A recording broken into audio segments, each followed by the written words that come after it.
Alors famille, bonjour, j'espère que ça va. Moi de mon côté ça va, Dieu fait grâce en tout cas. Alors j'ai été tagué à plusieurs reprises sous des posts. Il y a même des personnes qui m'ont écrit quand je fais mes contenus dans les messages. Oui, il paraît que le mari de la coach Caviar, la coach Amonchi, c'est-à-dire Papa Caviar, il paraît que c'est un vigile où il faut parler, il faut dire quelque chose. En tout cas, la confrérie t'attend là-dessus, c'est le temps de réagir, de rebondir. Après tout ce qu'elle a dit sur les pauvres là, il faut que tu réagisses. Je vais réagir. Et je réagirai sur 3 points. Le premier des points, le souci, c'est pas qu'il soit vigile. Moi, je considère qu'être vigile, c'est un travail noble, que je respecte d'ailleurs, parce que je me dis des personnes qui sont dévouées à notre sécurité, qui souvent ne sont même pas payées à la hauteur de leurs efforts, il faut respecter la fonction de vigile. Qu'il soit vigile, qu'il soit gardien, qu'il soit surveillant, qu'il soit videur, qu'il soit ce qu'il est, je respecte tous les métiers sur la terre, parce qu'il n'y a pas de sot métier, mais il y a des sottes personnes. Deuxième des choses que tu as dit, il faut qu'on arrête, qu'on ait un souci avec une personne, d'aller s'attaquer à des gens qui n'ont rien à voir dans le débat.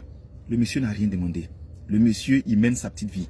C'est sa femme qui est exposée sur les réseaux sociaux. C'est sa femme qui a choisi comme métier le coaching. Donc, si on a des griefs où on veut s'en prendre à quelqu'un, c'est à elle qu'il faut s'en prendre. Il ne faut pas aller fouiller dans sa vie pour aller sortir des images d'une personne qui vous a rien demandé et de l'exposer partout. Parce que ce qu'on oublie, c'est qu'il y a sa famille derrière et il y a des répercussions qui peuvent venir.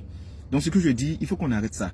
J'ai eu un souci avec des personnes qui sont allées sortir des images, des femmes, des images d'enfants, des images. J'étais dépassé parce que je me dis, c'est ce qui fait que évitez d'exposer votre vie privée sur les réseaux sociaux parce qu'un jour, ça pourra être utilisé contre vous. J'ai vu des gens même qui sont allés mener l'enquête, je ne sais pas, à Zara ou bien dans quelle boutique en France, pour aller le voir, pour faire des images. Je pense que c'est pas gentil. Le monsieur vous a rien demandé, laissez-le tranquille là où il est, si vous avez un souci avec sa femme. Le troisième point, c'est que, voilà, c'est ce que je disais dans mes contenus. Quand j'étais en train de dire, il faut qu'elles envoient leur mari pour qu'on sache ce qu'ils font, ce qu'ils ont, afin de faire vraiment le distinguo entre qui est poire, qui est yougos et puis qui est caviar.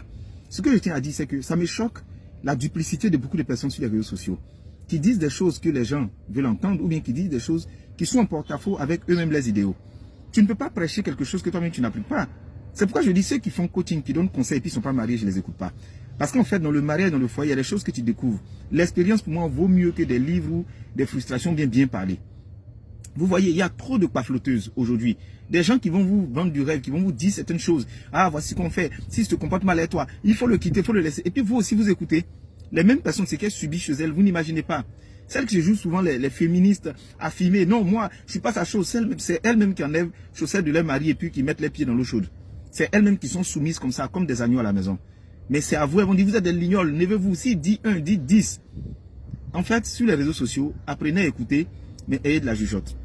Nous, on peut dire tout ce qu'on veut sur les réseaux, mais vous-même asseyez-vous et réfléchissez. Est-ce que ce que la personne a dit, c'est bon? Est-ce que c'est mauvais? Puis prenez des décisions qui sont courageuses. J'entends d'autres dire, oui, qu'elles induisent la jeunesse en erreur. C'est vrai, il y a une part de jeunesse qui est inconsciente, qui est induite en erreur, mais il y a des gens quand même qui, quand ils écoutent là, prennent le temps de réfléchir. Attends, mon nez brille un peu, hein.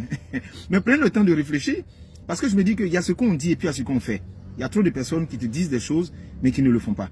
Et moi, c'est ce qui me gêne en fait. Soyez vrai pour une fois. Et apprenez à faire le distinguo entre la vraie vie et puis le digital. Le digital là, il y a trop de parfumerie là-bas. Ça n'a rien à voir avec la vraie vie. Vous avez votre chéri, il n'est pas un yougos, c'est juste un homme. S'il a des valeurs et qu'il vous aime, c'est l'essentiel. Si vous a choisi, c'est l'essentiel. Nous tous, on a été les pauvres hier. Et puis on nous a fait confiance et puis on est devenu quelqu'un aujourd'hui. Donc je veux vous dire que les hommes ne doivent pas être complexés par des thèmes qui sont dits comme ça. Elle-même, son mari n'est pas un modèle. Donc, laissons tomber, passons à autre chose. On a d'autres priorités dans la vie, faisons de l'argent et puis évoluons. Si ça peut aider les hommes à se battre pour réussir, tant mieux. Maintenant, s'il y a des personnes qui, à chaque fois qu'il y a ce genre de débat, mettent leur cerveau sur mode d'avion, bien, enlèvent ça pour déposer à côté, c'est vous qui allez être les victimes de ces personnes qui vous disent des choses et puis elles n'appliquent pas. D'accord? Bonne journée à vous, bye bye. Laissez le monsieur tranquille. Laissez-la faire son choix à la télé. Moi, je la trouve drôle.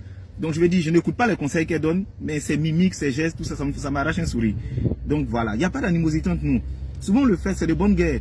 Il y a des oppositions, on n'est pas d'accord, mais ça ne va pas dans, je veux dire, l'animosité ou bien l'ennemi ou bien des querelles, non, c'est pas ça. Elle est ivoirienne, ce qu'elle fait, ça marche, à la télé, ça marche. Elle a trouvé son segment, où elle s'est positionnée, elle a son public qui l'écoute, ben tant mieux. Hein?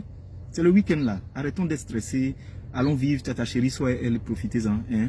Nous autres là, on va regarder Netflix et puis on va regarder ballon. Hein? Bon week-end à vous surtout.